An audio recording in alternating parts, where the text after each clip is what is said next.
साथियों नमस्कार। आज मैं एक लेख के बारे में बात करूंगा जिसका शीर्षक है कहानियाँ कहाँ खो गईं। इस लेख के जो लेखक हैं उनका नाम है प्रोफेसर कृष्ण कुमार जी।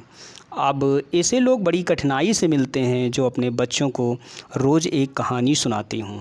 पंचतंत्र के किसी प्रसंग का जिक्र सुनकर 7-8 वर्ष के बच्चों के चेहरे पर परिचय का भाव प्रकट नहीं होता।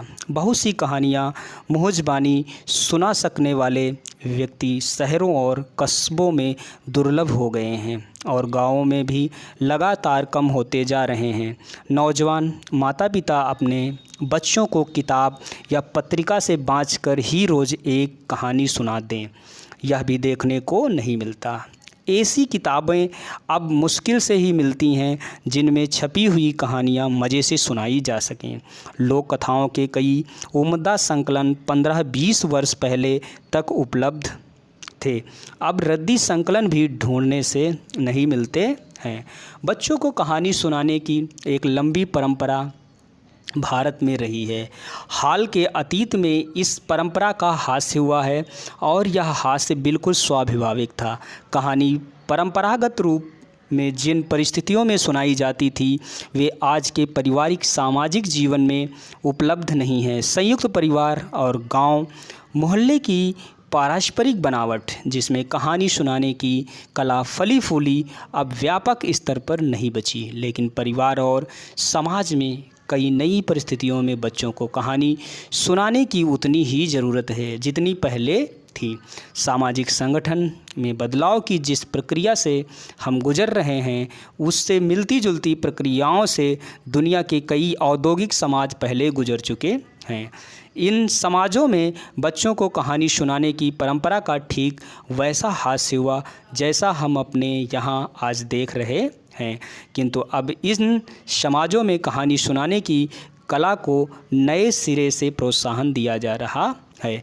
5 वर्ष पूर्व अमेरिकी मनोविश्लेषक ब्रूनो बेटलहाइम ने एक पुस्तक मोह के उपयोग लिखी थी।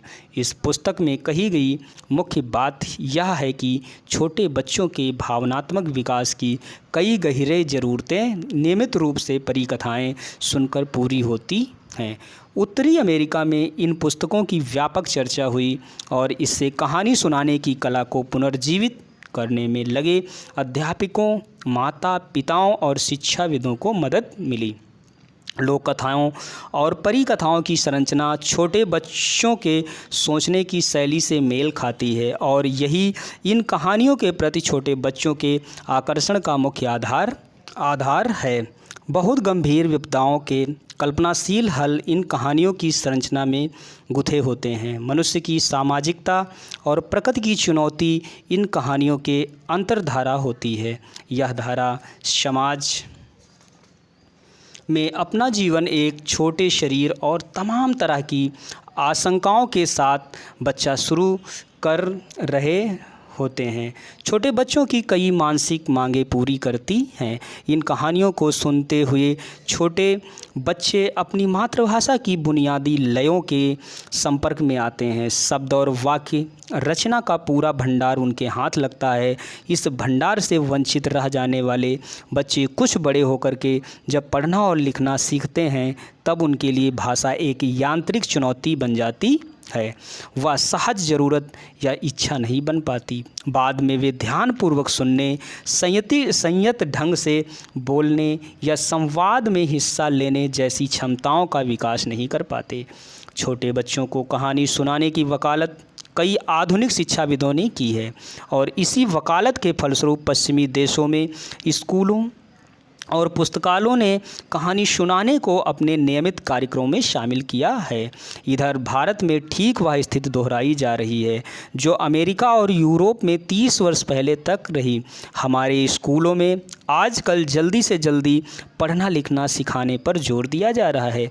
ऐसे बच्चों की कमी नहीं जिन्हें 3-4 वर्ष की आयु में ही अक्षर ज्ञान करा दिया गया हो। ध्वनि और लय के संस्कारों के अभाव में प्राप्त किया गया यह अक्षर ज्ञान न केवल अनुपयोगी होता है बल्कि अभिव्यक्ति की क्षमताओं के विकास में बाधा भी उत्पन्न करता है। देश में हवा आजकल ऐसी ही हर क्षेत्र में लोग तुरंत फल चाहते हैं, दवा लेते ही बीमारी दूर हो जाए और दौड़ना सीखने तक बच्चों को गिनती गिनना तथा अक्षर पहचानना आ जाए।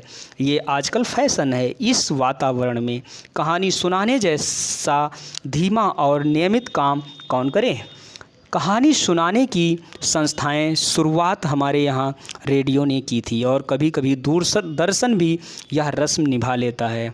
हमारे यहाँ इन प्रसार माध्यमों का बच्चों के लिए उपयोग ठीक उस तरह हुआ जिस तरह बाल पत्रिकाओं के संपादकों ने अपनी विक्रय क्षमता का उपयोग किया। रेडियो पर बच्चों से बतियाने वाले दादा और दादियाँ तथा बच्चों की पत्रिकाओं के संपादक बच्चों से संवाद नहीं करते, उन पर झुककर उन्हें तोड़ी मरोड़ी हुई भाषा में पगी उपदेशक मूलक कहानियाँ और कविताएं सुनाते हैं। बच्चों पर झुकने की यह मुद्रा अब इतनी आम हो गई है कि कई बाल साहित्यकार इस मुद्रा की वकालत करते हुए मिल जाते हैं। वे यह मानकर चलते हैं कि बच्चों को कहानी सुनाने के लिए उन्हें स्वयं बच्चा बनना पड़ेगा। इस कोशिश में वे अपनी भाषा की वह स्वाभाविक लय और अपने व्यक्तित्व की वह सहजता खो देते हैं जो बचपन में उन्हें कहानी सुनाने वाले सिरवैया बाबा की शैली में मिली थी। वह झुककर नहीं,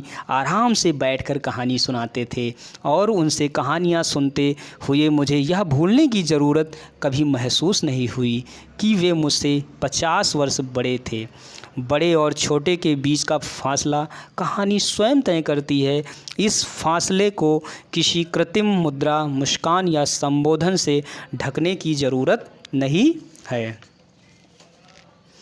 हिंदी में अब तक लोक कथाओं और परी कथाओं को लेकर यह बहस हो लेती है कि ये कहानियाँ बच्चों के लिए आज भी उपयोगी हैं या नहीं। जो लोग इन कहानियों को नुकसानदेह बताकर विज्ञान और यथार्थबोधक साहित्य की वकालत करते हैं, उनका मुख्य तर्क यह होता है कि ये कहानियाँ बच्चों को एक काल्पनिक दुनिया में रहने की प्रेरणा देती हैं। क्रांति के बाद रूस में ठीक यही बहस जोरों से चली थी और यहाँ के महान शिक्षाविद और बाल साहित्यकार कोरनोई चुकोवस्की ने परी कथाओं और लोक कथाओं का तगड़ा समर्थन किया था। उनका कहना था कि इन कहानियों का विरोध करने वाले पोंगा क्रांतिकारी हैं जो न बच्चों को समझते हैं न लोक साहित्य को। ऐसे लोगों की हमारे यहाँ कमी नहीं है। हमारी प्रसारण व्यवस्थाओं और शिक्षा से जुड़े अनेक लोग यह कहते मिल जाएंगे कि कहानी सुनाने का मुख्य फ़ायदा यह है कि कहानी के ज़रिए कोई अच्छी सीख बच्चों को दी जा सकती है। इस मान्यता के बल पर वे सब सीख को ध्यान में रखकर उसके इर्द गिर्द कहानी बुन सकते हैं। उनके लिए यह समझना कठिन है कि कहानी कहने की उपयोगिता कहानी की सीख नहीं, कहने के धीरज और ढंग में है। कहानी के ज़रिए नैतिकता, ज्ञान, विज्ञान, इतिहास और संस्कृत बच्चों को देने की बात बहुत हो चुकी और इस बात के परिणाम कोई खास नहीं निकले। क्यों ना अब इस बात पर जोर दिया जाए कि कहानी सुनने लायक हो। धन्यवाद साथियों।